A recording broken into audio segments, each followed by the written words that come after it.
Hello friend, आज के इस वीडियो में हम केमिस्ट्री के एक इम्पॉर्टेंट चैप्टर को स्टार्ट करने वाले हैं जिसका नाम है ठोस अवस्था।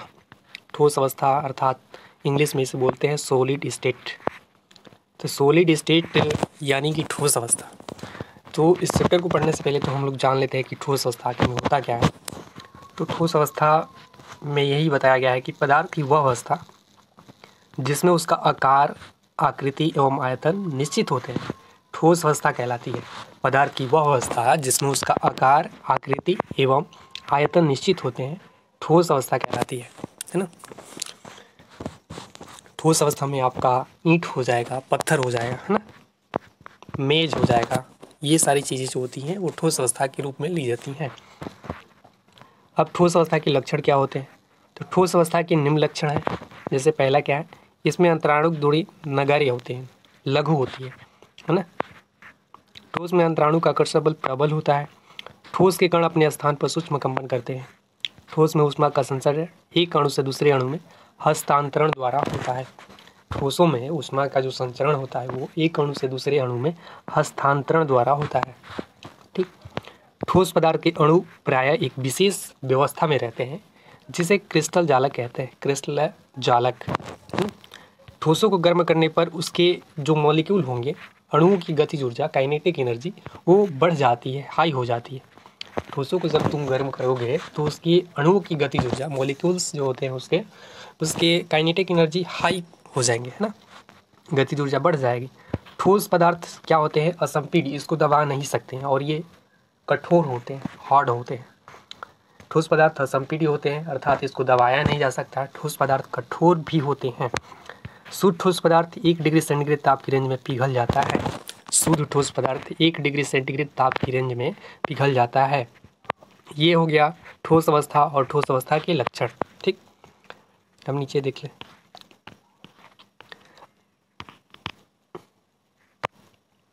अब है अबंधों के आधार पर ठोस के प्रकार। तो हम लोग अबंध के आधार पर ठोस जो होते हैं वो 4 प्रकार के होते हैं। जैसे पहला है आणविक ठोस। तो आणविक ठोस क्या होता है? तो ऐसे ठोस पदार्थ जिसके क्रिस्टल जालक अणुओं से बने होते हैं आणविक ठोस कहलाते हैं। आणविक ठोस ऐसे ठोस पदार्थ होते हैं जिसके क्रिस्टल जालक अणुओं से बने होते हैं, आणविक ठोस कहलाते हैं। जैसे कि सल्फर, आयोडीन, फास्फोरस आदि आणविक ठोस के उदाहरण हैं। अब है दूसरा सहसंयोजक ठोस या नेटवर्क ठोस। ये मोस्ट इंपॉर्टेंट है एग्जाम की दृष्टि से, है ना। सहसंयोजक ठोस बोलते हैं या इसे नेटवर्क ठोस या उप सहसंयोजक ठोस भी कहते हैं। तो इसे पढ़ ले क्या है। तो ऐसे ठोस पदार्थ जिसके क्रिस्टल जालक परमाणु होते हैं, ऐसे ठोस पदार्थ जिसके क्रिस्टल जालक परमाणु होते हैं, परमाणविक ठोस या सहसंयोजक ठोस कहलाते हैं। इसे देखो यहाँ लिखा भी गया है कि यहाँ इसे परमाणविक ठोस भी कहते हैं। इसके उदाहरण जैसे कि हीरा, ग्रेफाइट इसके उदाहरण है ना। नेटवर्क ठोस बोलो या सहसंयोजक या परमाणुवीय ठोस, ये हीरा और ग्रेफाइट इसके उदाहरण हैं। उसके बाद तीसरा है आयनिक ठोस।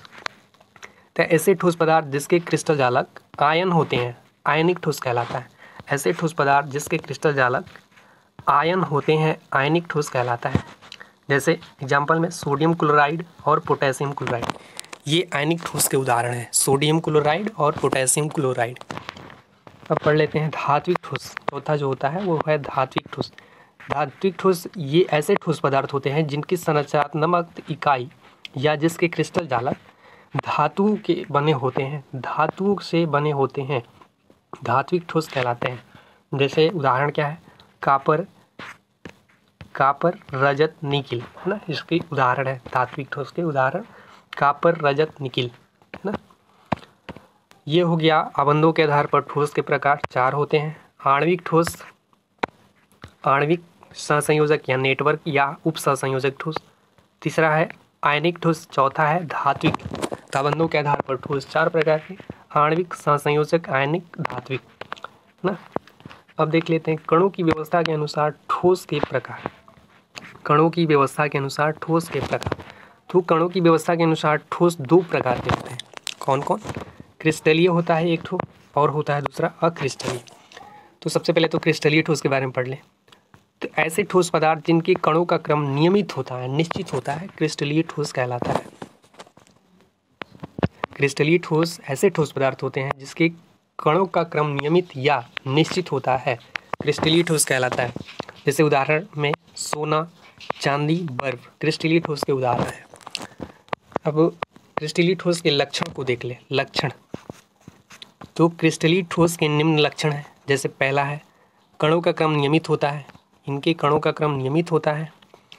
इसमें दीर्घपरासी व्यवस्था पाई जाती है। लॉन्ग रेंज आर्डर इंग्लिश में बोलते हैं, है ना। लॉन्ग रेंज आर्डर पाई जाती है।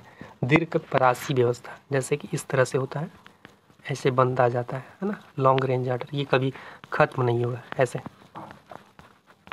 इसको बोलते हैं लॉन्ग रेंज आर्डर, दीर्घ परिसर व्यवस्था, है ना। बस ऐसे ये हो गया।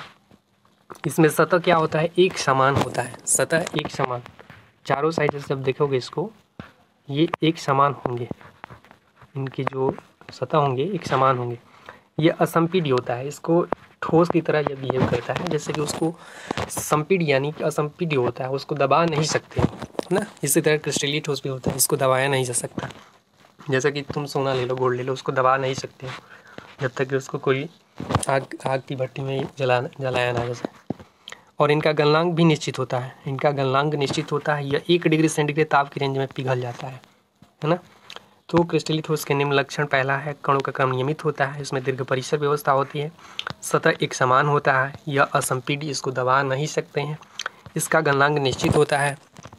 यह 1 डिग्री सेंटीग्रेड ताप की रेंज में पिघल जाता है ना। तो ये हो गया क्रिस्टलीय ठोस के लक्षण। अब देख लेते हैं दूसरा जो है अक्रिस्टलीय ठोस, है ना। तो अक्रिस्टलीय ठोस के बारे में पढ़ लेते हैं। तो अक्रिस्टलीय ठोस वे ठोस पदार्थ जिनके कणों का क्रम नियमित नहीं होता है, अक्रिस्टलीय ठोस कहलाता है। वे ठोस पदार्थ जिनके कणों का क्रम नियमित नहीं होता है, अक्रिस्टलीय ठोस कहलाता है। जैसे उदाहरण क्या है, रबर, कांच, प्लास्टिक, ये अक्रिस्टलीय ठोस के उदाहरण हैं। अब इसके लक्षण, अक्रिस्टलीय ठोस के लक्षण देख ले। तो क्रिस्टलीय ठोस के निम्न लक्षण है। जैसे कणों का क्रम अनियमित होता है। इसमें लघु परिसर व्यवस्था होती है। लघु परिसर व्यवस्था, इनका सतह असमान होता है। यह संपीड्य होता है। इनका गलनांक निश्चित होता है। ये एकदम अक्रिस्टलीय ठोस के विपरीत है, उसके विपरीत है। उसमें कणों का क्रम नियमित था, इसमें अनियमित है।